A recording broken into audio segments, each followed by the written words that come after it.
ہماری زندگی کی کیا پریشانیاں ہیں؟ ہمیں تو ظاہری زندگی پوری نہیں ہو رہی ہے، یہ پریشانی وہ پریشانی۔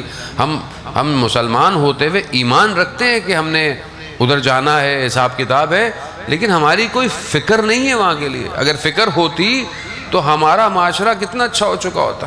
اگر ہمیں یہ فکر ہو کہ ہم سامنے والے سے جو بات کر رہے ہیں، سامنے والے سے جو بیہیویئر ہے ہمارا، برخورد ہے، جو بات زبان سے نکل رہی ہے یا اس کے بارے میں سوچ رہے ہیں، اگر غلط سوچ رہے ہیں تو یہ غلط سوچنے کا ہم نے کہیں جواب دینا ہے، لیکن کیونکہ ہماری توجہ نہیں ہے، ہم ایک دوسرے سے ملیں یا گھر کے اندر، مگر ایک آج کا باپ گھر کے اندر آتا ہے اور بیٹی کے چہرے پر پریشانی ہے، تو آج بیٹی کی پریشانیاں کیا ہیں؟ مثلا دنیاوی لباس نہیں ہے، یہ کپڑے نہیں ہیں، آج کل تو فون چاہیے سب کو، فلانا فون نہیں ہے، فلانا یہ نہیں ہے، اس کے پاس یہ ہے، اس کے پاس یہ۔ آج کل تو بیٹیوں کی پریشانیاں بھی یہی ہوں گی۔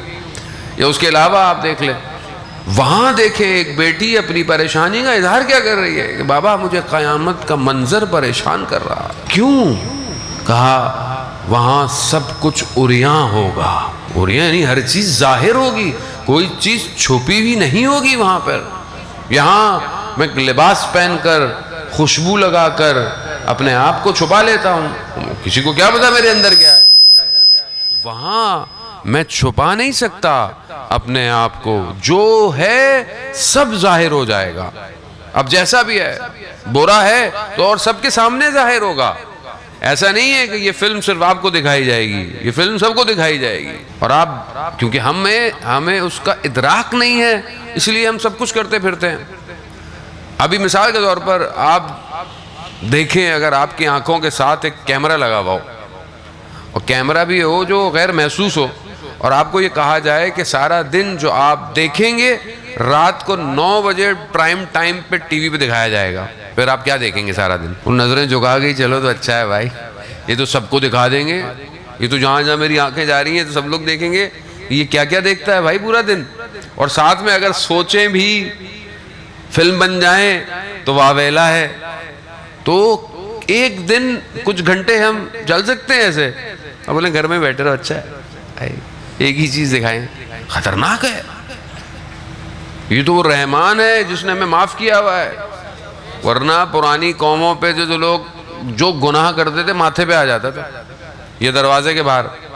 یہ تو رحمت للعالمین کا صدقہ ہے، اس پیغمبر اکرم کا، اس ذات مبارک کا، کہ جس کی وجہ سے ہم لوگ بچے ہوئے، ورنہ ہمارے کام کو اچھے نہیں ہیں۔ عزیزان محترم، وہ آپ دیکھیں قیامت میں، یہاں تو چلیں بچت ہو گئی، قیامت میں سب دکھایا جائے گا۔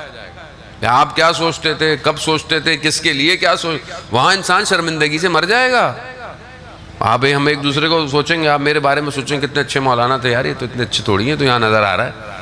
تو وہاں آدمی ایسی پریشانی، اسی لیے امام سجاد علیہ السلام، امام اپنی دعا میں ارشاد فرماتے ہیں کہ پروردگار تو نے اس دنیا میں پردہ ڈال کر رکھا ہوا ہے، مجھے تیری ستاریت کی اس دنیا میں زیادہ ضرورت ہے۔ یعنی یہاں تو نے پوشیدہ رکھا ہوا ہے، چھپا کے تو ستار ہے، چھپا کے رکھا ہوا ہے، وہاں مجھے زیادہ ضرورت ہے جہاں سب کچھ عیاں ہوگا۔ خود بی بی فرماتی ہیں بابا مجھے قیامت کا منظر پریشان کرتا ہے۔ ایسے میں حضرت جبرائیل علیہ السلام نازل ہوئے اور کہا رسول خدا سے کہ اے اللہ کے نبی، پروردگار نے سلام بھیجا ہے اور فاطمہ کو بھی سلام بھیجا ہے، اور فاطمہ سے کہیے پریشان نہ ہوں، ہم قیامت میں ان کے چاہنے والوں کو نور کے دائروں میں رکھیں گے۔ آپ دیکھیں ان کی ذرا سی پریشانی نے ہمیں کتنا بچا لیا۔ یہ چیزیں شاید ابھی ہم محسوس نہیں کر سکتے عزیزان محترم، یہ وہاں جائیں گے تو پتہ چلے گا، اور وہاں جانے سے کوئی انکار نہیں کر سکتا۔ چاہے آپ جتنی بھی جو ہے وہ زندگی جو ہے وہ لاپرواہی میں گزاریں، موت برحق ہے، اور مرنے کے بعد بھی معاملہ برحق ہے، چاہے آپ اس کو مانیں یا نہ مانیں۔ وہاں پہ اگر کوئی صحیح ہو پایا کمال وہی ہے، یقیناً زندگی اچھی گزارنا کمال ہے، لیکن اصل آخرت زندگی جو ہے وہ زیادہ کمال ہے۔ اور اہل بیت علیہ السلام جو ہمیں طریقہ بتا کر گئے وہ آخرت کا طریقہ ہے۔ مگر رسول خدا سے بڑھ کر کوئی ذات اور کوئی ہستی ہے؟ مگر خوراک رسول کی کیا ہے؟ جو، اور میٹھا کیا ہے؟ سب سے چیز کھجور، اور جو چیز سے اگر کوئی چیز جلتی ہے تو اسی کھجور کے درخت کے پتے ہیں. یہ خیر البشر کی زندگی یہ ہے.